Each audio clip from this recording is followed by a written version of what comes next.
सुरक्षा कर्मी और नागरिक मृत्यु हुआ था, अब उसमें 70% कमी होकर 2004 तक ये आंकड़ा सीमित करने में हमें सफलता मिली है।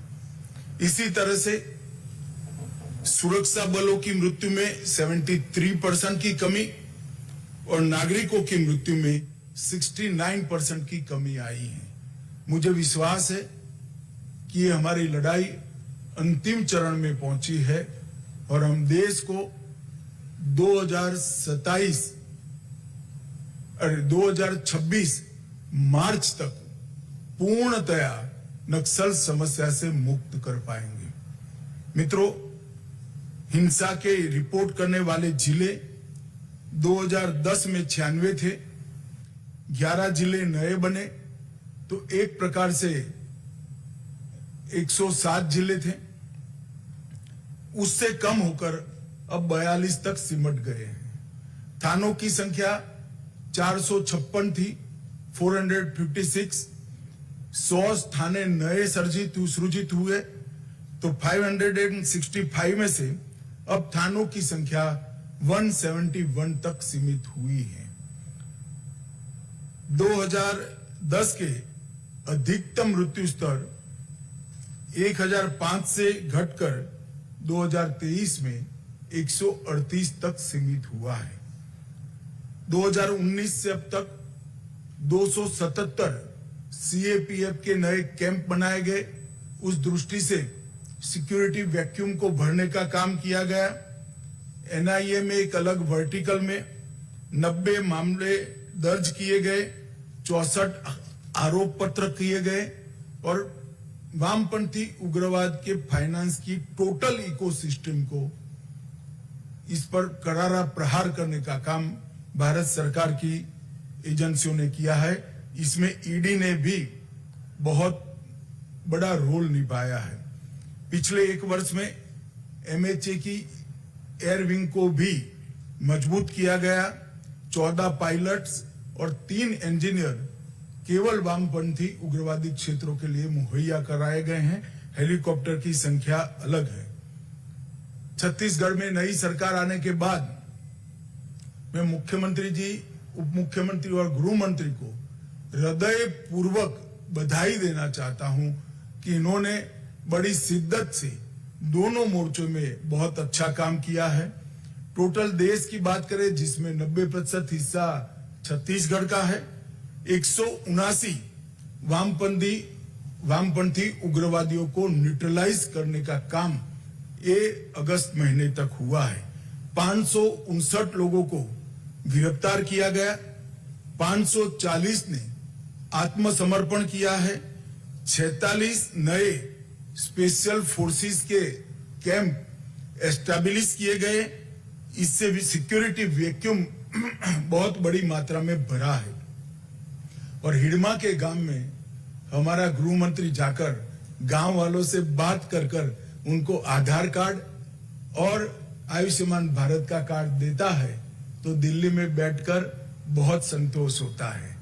ये सारे पैरामीटर्स जो मैंने बताए हैं, इस सारे पैरामीटर्स में अब तक के वामपंथी उग्रवादी विचारधारा के खिलाफ लड़ाई में सबसे अच्छा प्रदर्शन अगस्त महीना होने के बावजूद भी इस वर्ष में हम कर पाए हैं।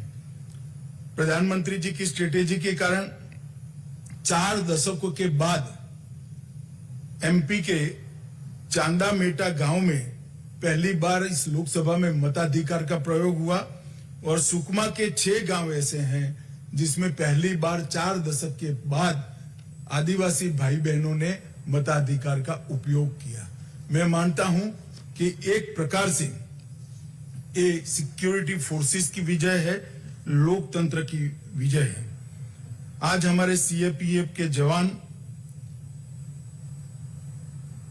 वामपंथी उग्रवादियों का सामना करने के साथ साथ विकास के कामों की भी निगरानी कर रहे हैं और 100% सैचुरेशन में सीएपीएफ और छत्तीसगढ़ प्रशासन के डिस्ट्रिक्ट कलेक्टर और एसपी का भी बहुत बड़ा रोल है। भारत सरकार ने पूरे सभी राज्यों के वामपंथी क्षेत्र के इंफ्रास्ट्रक्चर को बढ़ावा कर देने के लिए ढेर सारे काम किए हैं।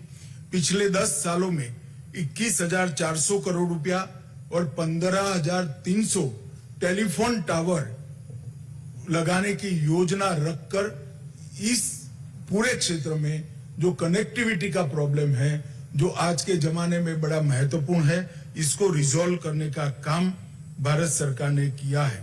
सड़क संपर्क के लिए 21,000 करोड़ रुपया की लागत से टोटल 17,500 किलोमीटर की सड़कों को अप्रूव किया गया। उसमें से 11,500 किलोमीटर की सड़कों को समाप्त करने का काम भी भारत सरकार ने किया है। फाइनेंशियल इंक्लूजन के लिए 25 सर्वाधिक प्रभावित जिलों में 2,796 2796 बैंक की शाखाएं और 2,061 एटीएम खोले गए।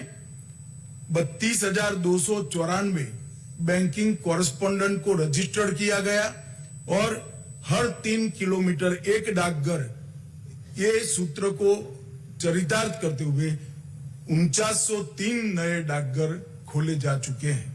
एक प्रकार से इस क्षेत्र में पहली बार बैंक, एटीएम, पोस्ट ऑफिस ये पहुंचना शुरू हुआ है।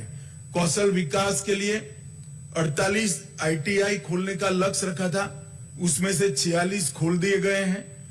61 कौशल विकास केंद्र एसडीसीएस स्वीकृत किए थे, उसमें से 49 बन चुके हैं और बाकी के 11 पाइपलाइन में है। तो एक प्रकार से 100% सिद्धि कौशल विकास के लिए भी मिली है। शिक्षा के लिए भी ढेर सारा काम किया है। पिछले 4 वर्ष में 165 एकलव्य विद्यालय खुले और 40 वर्षों में और